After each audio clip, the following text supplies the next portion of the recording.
Hello, welcome, Cabbage here. In Magic the Gathering Arena, let's have a look at this all-access event for Historic. I was looking forward to this kind of an event because there was a Historic deck that I played against, maybe last year, that really impressed me. I wanted to make it for myself, but didn't really get a chance until now. And then I'm not going to show a deck list for this video. I will create my own version of this deck as well as I could with the wild cards, and then I'll show that off in a future video. But as you can see, no colored lands. I will play the Cascading Cataracts first. That's an indestructible land. That's pretty important here.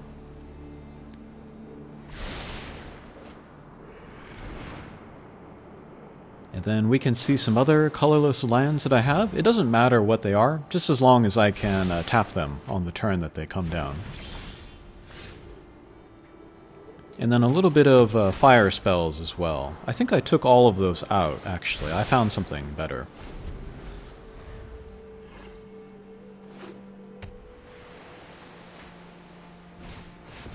But the deck that I'm playing, it's going to be mostly artifacts, and then only one creature.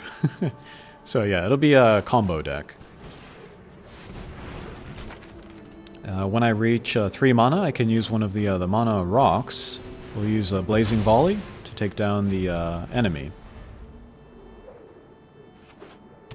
I later replaced that with a card that can also do 1 damage to players and planeswalkers, so that's the better card. And then a Ghost Quarter, I can use that to get rid of the opponent's lands. And then once I hit 5 mana, I can put down the Forsaken Amulet, or the Forsaken Monument, which is very important as well.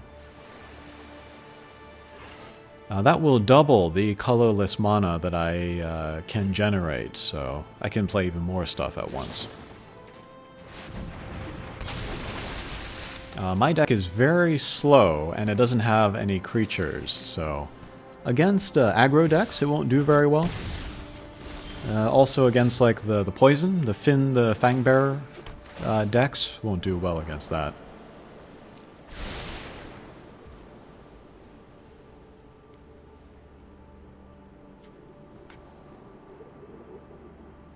Alright, you might be seeing where the part of the combo is coming from. I have the Fiery Emancipation, and then some Sweeper cards, or like 1 damage to everybody. That damage will be increased with that enchantment.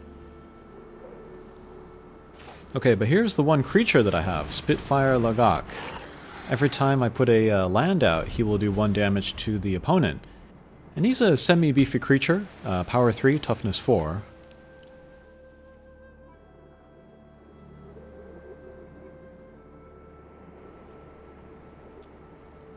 And then I put out the Crucible of Worlds so that I can play lands from my graveyard.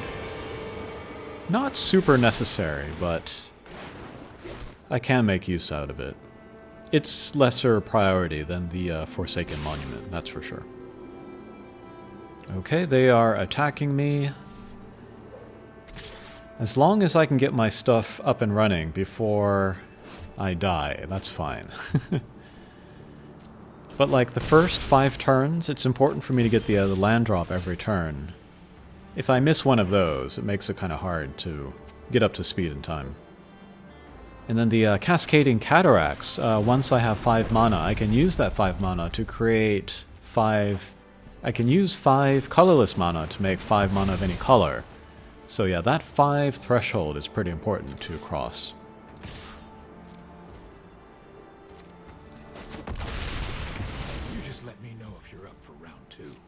Okay, we use the volley. We took down one of their guys. Okay, they'll cast Sleep on my guy. That doesn't matter too much. He's there just for the activated ability.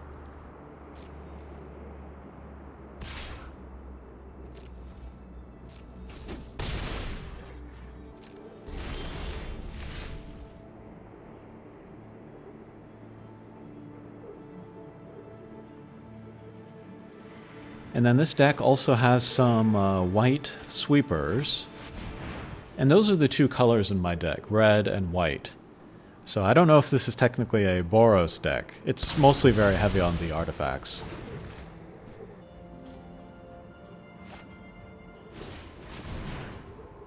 Okay, they'll return the Fiery Emancipation. That's not a big deal. I'm starting to generate so much mana that it doesn't matter, really, to cast it again. One problem, I guess you could say, that I have with this deck is that card draw. I don't have quite enough card draw. It's not super fast. Okay, another sweeper. We'll discard the Letter of Acceptance, draw a card. I'm a little bit biased towards Strixhaven because that's the set that I started Arena on, but I really like that Letter of Acceptance. It can be a mono rock for any color, or I can use it to get cards. And yeah, because I have so much colorless mana, it's kind of important to have that artifact to create any color. Because if it's all colorless, I can't cast the few red and white spells that I have. And then I also have ways to get artifacts back from my graveyard.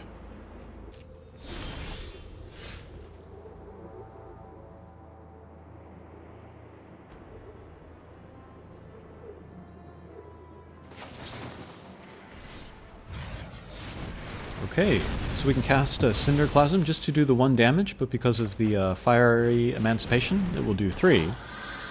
We'll take down the guy, we'll put down our Spitfire.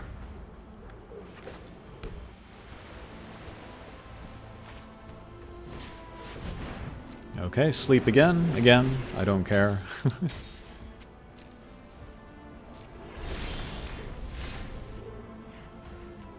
Okay, Tormod's Crypt.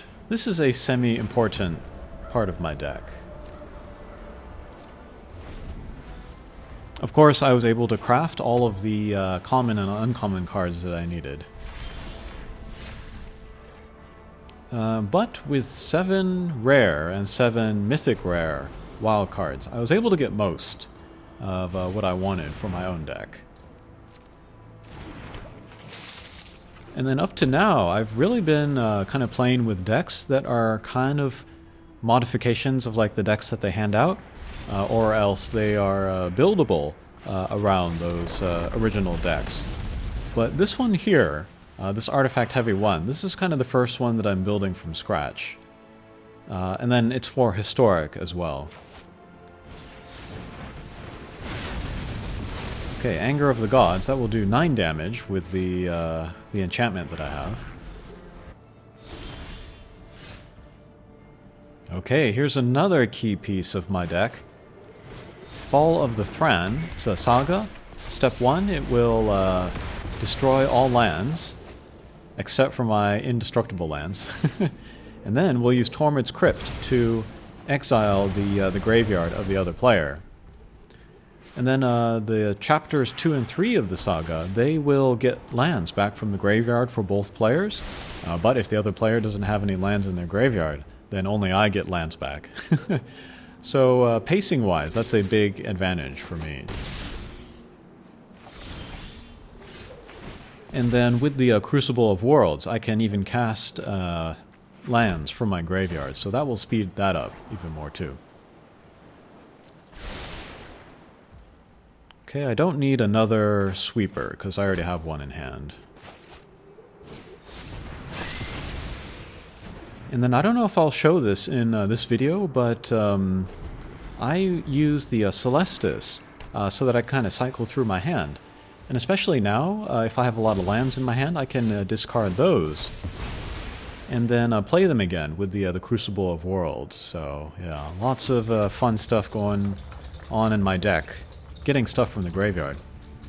And speaking of which, I can use this Buried Ruins land to grab artifacts from my deck.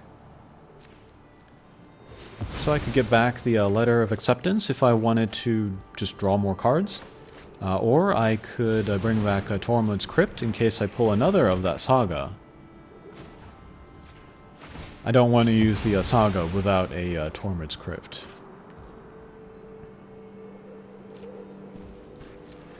Alright, so here I can kind of go a little bit on the offense. The partner, the opponent, doesn't have any lands, so they're kind of on the... they're trying to catch up at this point. Okay, we pulled another Saga. Maybe I'll wait until they have 2 or 3 lands before using it again.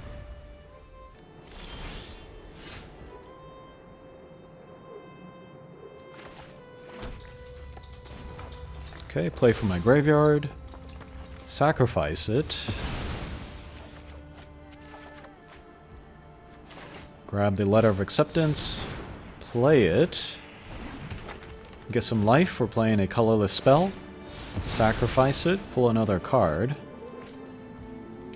I don't know if this is the best way to do this, but it's what I had on hand. The 4 Letters of Acceptance, so that's what I'm going with for now.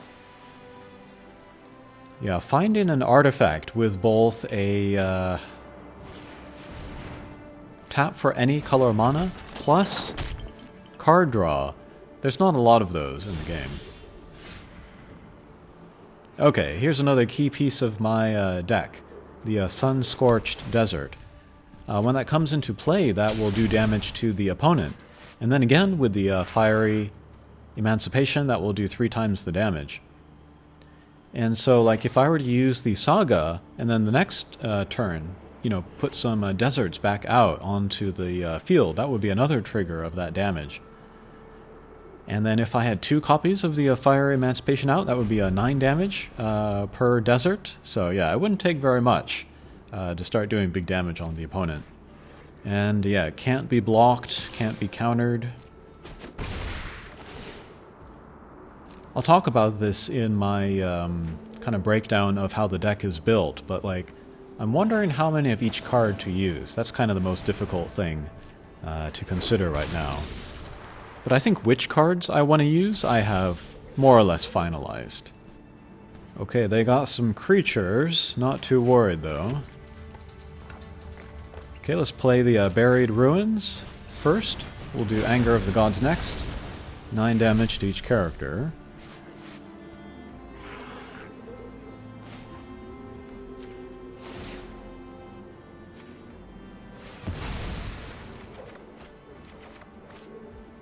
Alright, let's grab a Tormod's Crypt. Let's blow up all the lands again.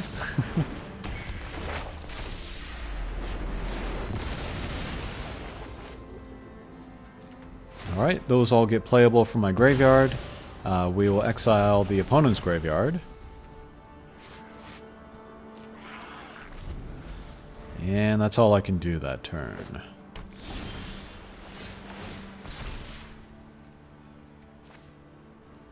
Okay, let's grab the desert.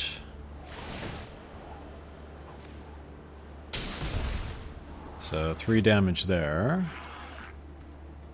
Don't need another Fall of the Throne.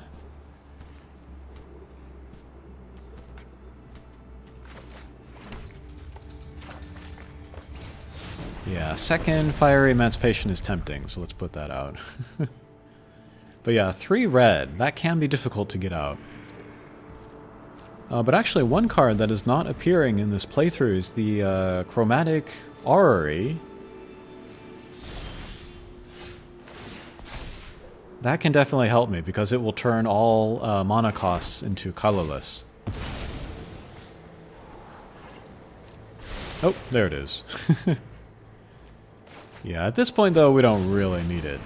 Okay, we'll put down the Spitfire. Let's play a land.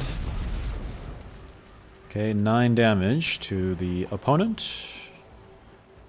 And that'll do it for my turn.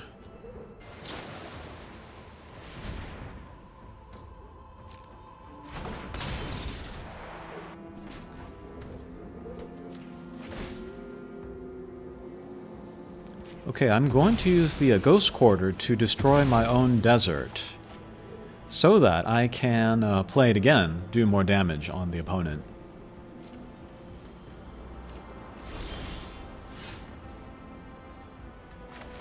Alright, let's do that. 9 damage. Okay, so that was one of my test runs through the All Access Limited Time event. Later I'll show my actual deck that I crafted with wildcards. Alright, thanks for watching and we'll see you again. Take care.